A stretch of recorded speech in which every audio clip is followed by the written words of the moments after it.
ओम शांति। आज के बाबा के 12 तारीख के महावाक्य सुनेंगे। आज बाबा ने कहा कि अपना टाइम वेस्ट नहीं करना है। बाबा ने कहा अपनी कमाई पर बहुत बहुत ध्यान देना है कि हमारा समय रूहानी कमाई में सफल हो, ईश्वरीय सेवा में सफल हो। टाइम वेस्ट नहीं करना है। क्यों नहीं करना है? बाबा ने कहा सिर पर विकर्मों का बोझ बहुत है। बाबा ने कहा पिछले जन्म का हिसाब किताब, इस जन्म के भी जो हिसाब किताब बनते रहते हैं। और बाबा ने कहा जमा भी करना है भविष्य की जन्मों का। तो ये सब याद रहेगा तो बाबा ने कहा समय वेस्ट नहीं जाएगा। दूसरा बाबा ने कहा और सारी बातें दुनिया की जो भी हैं, बाबा ने कहा उन बातों में भी अपना समय वेस्ट नहीं करना है। कमाई का ध्यान रखना है। बाबा ने कहा जो कमाई का ध्यान रखेगा उसका जमा होगा। कि ईश्वरीय कमाई में अधिक से अधिक समय संकल्प श्वास मेरा जमा हो। बाबा ने कहा उसके लिए सवेरे सवेरे उठ करके बाबा को याद करो।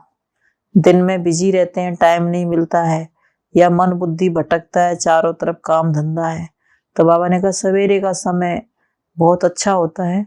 उस समय उठ करके शिव बाबा को याद करो। और बाबा ने कहा याद भी बहुत प्यार से करो। कोई भी चीज बहुत प्यारी होती है तो उसको बहुत प्यार से याद करते हैं। तो बाबा भी ये बहुत प्यारा है, तो बाबा ने कहा उसको भी प्यार से याद करेंगे तो ना चाहते भी बाबा ने कहा हमारा योग लग जाएगा। और बाबा ने कहा दुनिया में भी भक्ति मार्ग में भगवान के लिए कहते हैं कि भगवान को सब याद करते हैं एक तरफ, दूसरी तरफ उसकी पूजा करते हैं, कड़ कड़ में कह देते हैं।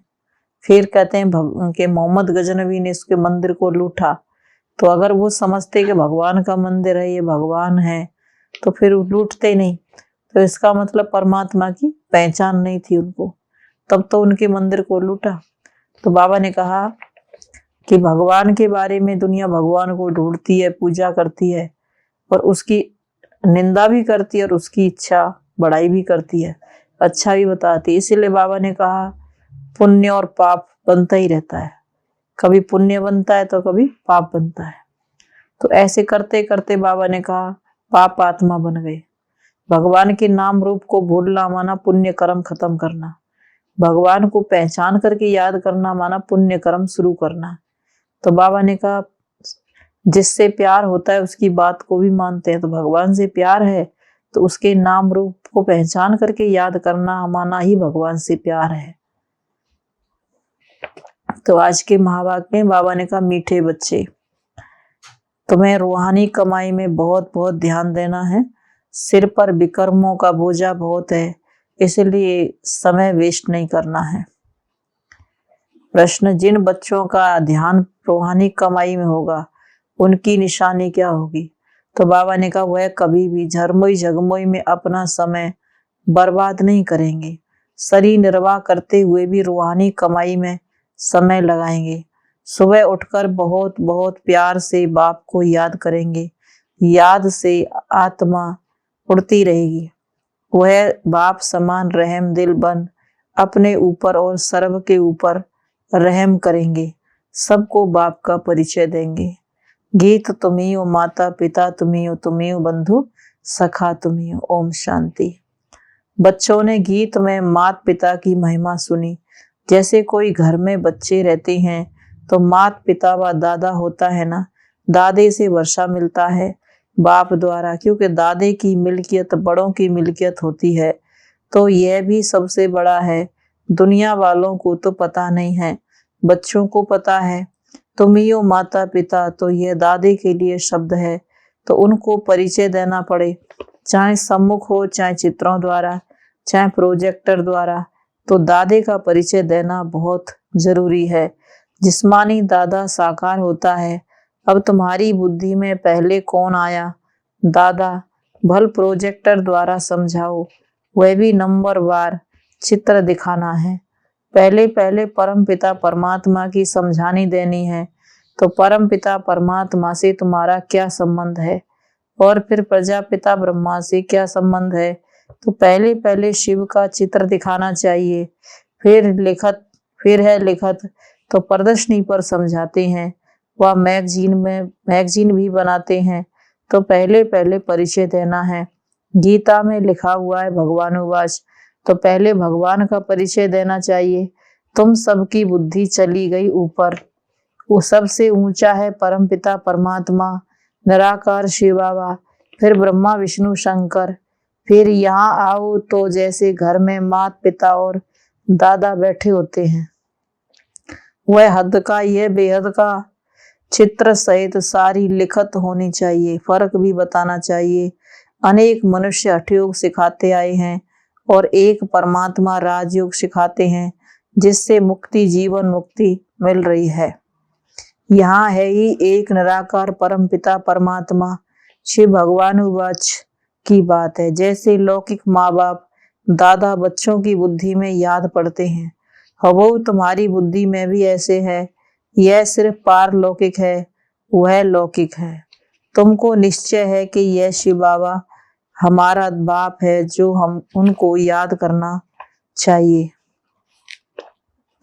तुमको निश्चय है, तो बाबा ने कहा, परंतु बच्चे भूल जाते हैं, टाइम वेस्ट बहुत करते हैं। वेस्ट टाइम नहीं करना चाहिए, क्योंकि विकर्मों का बोझा सिर पर बहुत है। आत्मा में खाद पड़ गई है, तो लिखना चाहिए परमात्मा कौन है। परमात्मा के चित्र और श्री कृष्ण के चित्र पर घड़ी घड़ी समझाना चाहिए। स्वर्ग और नरक के गोले बड़े अच्छे मशहूर हैं। नरक के गोले पर लिख देना चाहिए कि यह रावण राज्य भ्रष्टाचारी दुनिया, और स्वर्ग के गोले पर लिखना चाहिए कि यह श्रेष्ठाचारी दुनिया है। तो बाबा ने कहा टाइम लिखना चाहिए कि स्वर्ग इतना समय और नरक इतना समय। देखो चढ़ती कला उतरती कला का भी चित्र है, क्योंकि उतरती कला में 5000 वर्ष और चढ़ती कला में 1 सेकंड, तो ये जंप हो गया। यह मुख्य बात समझाने की है। फिर है विराट रूप, जिसमें ब्राह्मण चोटी ईश्वरीय संप्रदाय है। ब्रह्मा मुख द्वारा रचा हुआ तुम्हारा ब्राह्मण कुल मशहूर है, सर्वोत्तम है, तो सबको समझाने के लिए ये चित्र बहुत जरूरी है। वैरायटी धर्मों का झाड़ है, वह भी अच्छा है। बच्चों को स्वदर्शन चक्रधारी बनना है, तो चक्र का भी ज्ञान देना है कि चक्र कैसे फिरता है। ब्रह्मा सरस्वती का हीरो हीरोइन का पाठ कैसे है, तो गोले का भी चित्र बड़ा अच्छा होना चाहिए। बहुत में बहुत 1-1.5 घंटा प्रोजेक्टर दिखाना चाहिए, क्योंकि मनुष्य इन बातों में थक जाते हैं। स्टोरी तो कोई है नहीं, ये तो ज्ञान की बात है। पहले जब लिखें तब अंदर में आ सकें, तो दिखाने के लिए एक टिकट रखना चाहिए। पैसे वाली टिकट नहीं, परंतु एंट्री पास हो। बड़े बड़े आदमियों को तो निमंत्रण दे बुलाना चाहिए, क्योंकि बड़ों बड़ों से ओपिनियन लिखाना है। झुंड के झुंड में कैसे लिखाएंगे और कैसे दिखाएंगे, क्योंकि समझाना भी है। इसीलिए पहले पहले बड़े आदमियों को बुलाकर लिखाना है, फिर जनरल कर देना चाहिए। प्रदर्शनी में भी ऐसे, तो प्रोजेक्टर में भी ऐसे, मैगजीन में भी इन अच्छे अच्छे चित्रों को बना करके, अच्छा बाबा ने कहा चित्रों को बनाकर साथ साथ समझानी लिखो, फिर किसको प्रेजेंट दे देना चाहिए। हठयोग और राजयोग का कॉन्ट्रास्ट भी अच्छी तरह से लिखना चाहिए। हठयोग भी एक प्रकार की हिंसा है, क्योंकि शरीर को कष्ट देते हैं, तकलीफ देते हैं। तो हमारा यह है अहिंसक योग, जो अति सहज है। चलते फिरते बाप को याद करते रहो। हिंसक और अहिंसक को भी सिद्ध करना है। कई तो शरीर की तंदुरुस्ती के लिए क्रिया करते हैं, कोई बाबा ने कहा वह कोई फिर परमात्मा से नहीं मिलते। हठयोग को भी कह देते हैं। योग आश्रम है ना, बाबा ने कहा हठयोग को भी योग कह देते हैं। योग आश्रम है ना, यह फिर है सहज योग, सहज राजयोग, ईश्वर का सिखाया हुआ योग। बाबा ने कहा कई प्रकार के योग होते हैं, कोई प्राणायाम करता है, श्वास चढ़ाता है, तो बाबा ने कहा ये है सहज राजयोग। तो ये बहुत अच्छी तरह से समझाना चाहिए। सहज राजयोग माना बाबा ने कहा चलते फिरते खाते पीते हर समय परमात्मा की याद में रहना, ये ऐसा योग है। हठ योग माना बैठ करके याद करना, कोई आंख बंद करके याद करता है, कोई कुछ करता है, जाप करता है, मंत्र जपता, अनेक प्रकार के योग होते हैं। तो ये योग बाबा ने कहा सबसे सहज है, किसी भी तरह से कैसे भी कर सकते हैं। यह सहज राजयोग है, ईश्वर का सिखाया हुआ, तो ये बहुत अच्छी तरह से समझाना चाहिए। जिनका बुद्धियोग सारा दिन झरमोई झगमोई में होगा वह क्या समझा सकेंगे। जिनकी बुद्धि में होगा कि सर्विस करनी है वह करेंगे। 8 घंटा धंधा किया फिर यह कमाई करनी चाहिए, वह है जिस्मानी कमाई, ये है रूहानी कमाई। तो इस कमाई में बहुत ध्यान देना चाहिए, योग में बहुत प्रैक्टिस करनी चाहिए। सुबह उठकर बाप को बड़े प्यार से याद करना चाहिए। जिनको बाप 1-2 नंबर में रखते हैं वह भी याद नहीं करते हैं। भाषण तो बहुत अच्छा कर लेते हैं परंतु याद में नहीं रहते। आत्मा तो याद से ही उड़ेगी, ज्ञान से थोड़ी उड़ेगी। ध्यान में भी याद से ही जाते हैं, ज्ञान की तो इसमें कोई बात नहीं। ध्यान तो 1 पाई पैसे की बात हो जाती है। कईयों को तो फट से श्री कृष्ण का साक्षात्कार हो जाता है। कई बच्चियां लिखती हैं, बाबा हमने आपको पहचाना है। वह ध्यान में ब्रह्मा को भी देखती हैं और प्रेरणा भी मिलती है, तो फिर उनको निश्चय हो जाता है।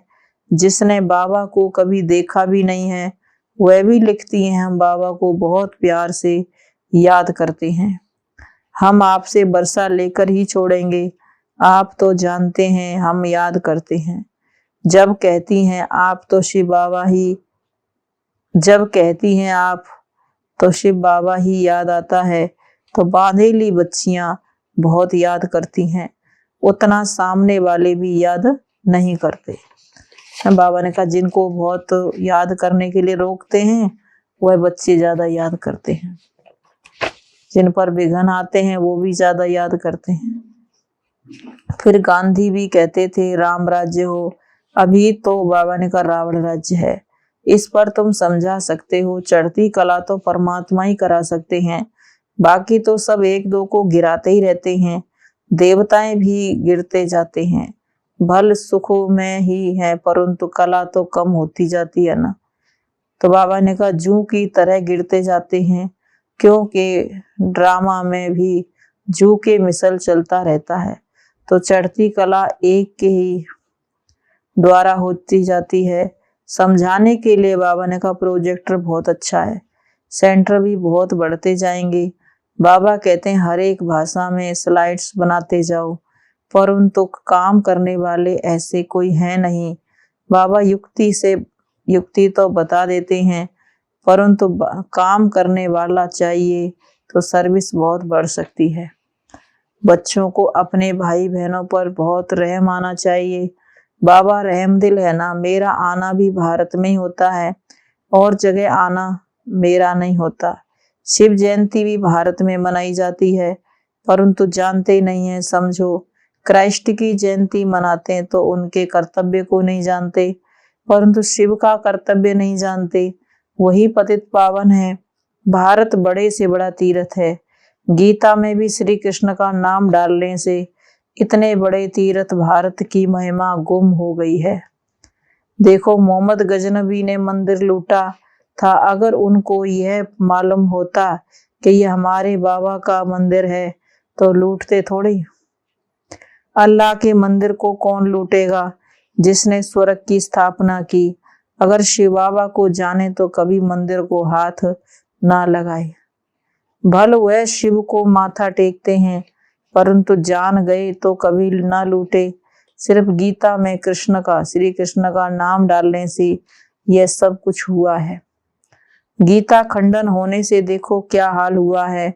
अगर शिव का नाम होता कि वही गति सदगति दाता है, यह एक की ही महिमा है। अगर वह ना आता तो पावन कैसे बनते, भारत को कैसे स्वर्ग बना सकते। यह गुप्त बात है ना। जानते हैं हम दुर्गति में थे, अब यहाँ बैठे हैं परंतु जा रहे हैं। बच्चों को बहुत खुशी होनी चाहिए। अब बाबा ने कहा कहाँ जा रहे हैं, अपने घर की ओर घर जा रहे हैं। तो कितनी खुशी होनी चाहिए कि हम अपने लिए राजाई स्थापन कर रहे हैं, तो औरों को भी रास्ता दिखाकर प्रजा बनानी चाहिए। बड़ी मेहनत करनी चाहिए, है तो बहुत सहज। सिर्फ बाप और वर्षे को याद करो, स्वर्ग को याद करो, यह तो नरक है। हमसो का अर्थ भी बाबा ने समझाया है। हमसो देवता, हमसो क्षत्रिय, और तो कोई इन बातों को समझते नहीं है। तो विराट रूप में यह समझाना है कि हमसो देवता बनते हैं, अभी हम स्वर्ग में गए कि गए। बहुत लोग पूछते हैं कितनी देरी है। बाबा कहते हैं अब तुम तैयार कहाँ हुए हो जो स्वर्ग में जा सको। ड्रामा तो बना हुआ है, जितनी जितनी स्थापना होती जा रही है तो विनाश ज्वाला भी धीरे धीरे बढ़ती जा रही है। तो बाबा ने कहा धर्मों में झगड़ा शुरू हो जाता है, धर्मों में झगड़ा शुरू होता जा रहा है। पहले पार्टीशन थोड़ी थी, तुम जानते हो, पहले एक देवता धर्म था। गीत है ना, आप मिले तो हम स्वर्ग का राज्य योग बल से ले रहे हैं। बाहुबल से तो कोई ले नहीं सकता, उनके पास बाहुबल है। रशिया, अमेरिका आपस में मिल जाएं तो बाबा ने कहा सारा राज्य ले सकते हैं, परंतु ऐसा होता नहीं है। जब देवताओं का राज्य था तो वहां क्रिश्चियन बौद्धि होते नहीं हैं। अब देवता धर्म की स्थापना हो रही है। भारत का अविनाशी खंड है ना, बाबा ने कहा भारत तो अविनाशी खंड है ना, बाप भी यहाँ आए हैं ना। तो बाबा ने कहा ड्रामा में ऐसे ही है कि योग बल से राजाई मिलती है। भारत प्राचीन योग, बाबा ने कहा भारत में जो प्राचीन योग माना पुराने से पुराना योग है, जो परमात्मा ने सिखाया था, उसके आधार पे कहते हैं भारत का प्राचीन योग मशहूर है।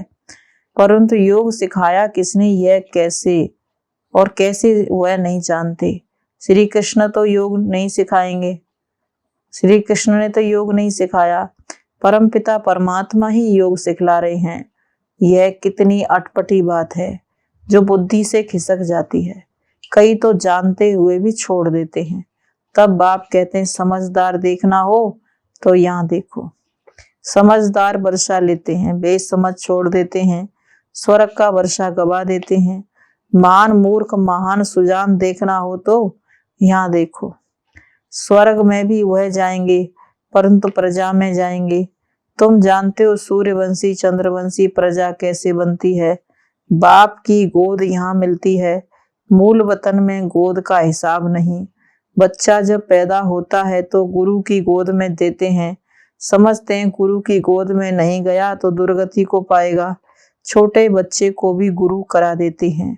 गुरु बिकर गति सदगति नहीं है, यह फिर गुरुओं ने समझाया है। पता नहीं कब शरीर छूट जाए, वहां तो जन्म ले फिर गुरु के पास जाते हैं। यहाँ तीनों कंबाइंड है। यह कोई शास्त्रों में नहीं लिखा है कि वही बाप टीचर गुरु की गोद है।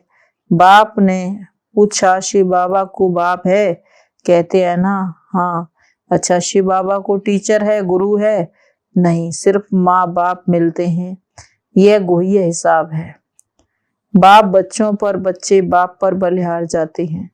लौकिक में बच्चे बाप पर बलिहार नहीं जाते, बाप जाते हैं। तो यह समझने की बात है, बरोबर परमात्मा बाप टीचर सतगुरु है, उनसे ही वर्षा मिलता है। अच्छा मीठे मीठे सिखी लदे बच्चों प्रति माता पिता बाप दादा का याद प्यार गुड मॉर्निंग। रूहानी बाप की रूहानी बच्चों को नमस्ते। हम रूहानी बच्चों की रूहानी माता पिता बाप दादा को गुड मॉर्निंग और नमस्ते बाबा नमस्ते। धारणा के लिए मुख्य सार है, स्वदर्शन चक्रधारी बनना है। हम ब्राह्मण चोटी हैं, ईश्वरीय संप्रदाय के हैं, इस नशे में रहना है। दूसरी पॉइंट, अपना समय बाप की याद में सफल करना है, रूहानी सर्विस में बिजी रहना है, बाप पर पूरा पूरा बलिहार जाना है। वरदान, एक रस स्थिति के आसन पर मन बुद्धि को बिठाने वाले सच्चे तपस्वी भव। एक रस स्थिति के आसन पर मन बुद्धि को बिठाने वाले सच्चे तपस्वी भव।